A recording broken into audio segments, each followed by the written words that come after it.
Hello everyone, কেমন আছো সবাই? চলে এসেছি ছোট্ট একটা মিনি ব্লগ নিয়ে।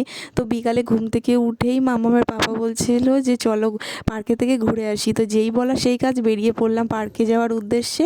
আর মামাম তো খুব খুশি হয়েছে পার্কে এসে, দেখো দোলনা চড়া শুরু করে দিয়েছে। তারপর ঢেকিতে উঠেছে, আর ঢেকির উল্টো দিকে কিন্তু আমিই বসেছিলাম। তো মামাম আমাকে দেখে দেখো খুব হাসছে, ভাবছে মাও আমার সাথে ঢেকি চড়ছে। তারপর দেখো স্লিপ চড়ছে, আর ওর বাবা তো হাঁপিয়েই যাচ্ছে মাম্মামকে দোলনা চাপাতে চাপাতে, স্লিপ চড়াতে।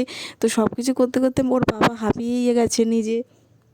স্লিপ চড়ার পরে মামাম আবার বায়না করছে দোলনা চড়বে। তো দেখো ওর বাবা আবার দোলনা চড়াচ্ছে, আর আমি তো বসে বসে ভিডিও করছি। তারপর বললাম উফ আর ভালো লাগছে না, চলো কিছু খেয়ে নেওয়া যাক। তারপর দেখো এখানে চলে আসলাম, আর একটু এগরোল খেয়ে নিলাম, আর মাম্মামকে দিয়ে দিলাম একটা ফুচকা। ও বসে বসে ফুচকা খাচ্ছে। তো ফুচকা খাওয়ার পরেই দেখলো এই গাড়িটা, আর ও গাড়ি চড়ার জন্য বায়না করছে। তারপর দেখো গাড়িটাও চড়ে নিল। তো আজকের ভিডিওটা এই অবধিই ছিল। টাটা, দেখা হবে অন্য কোনো ভিডিও।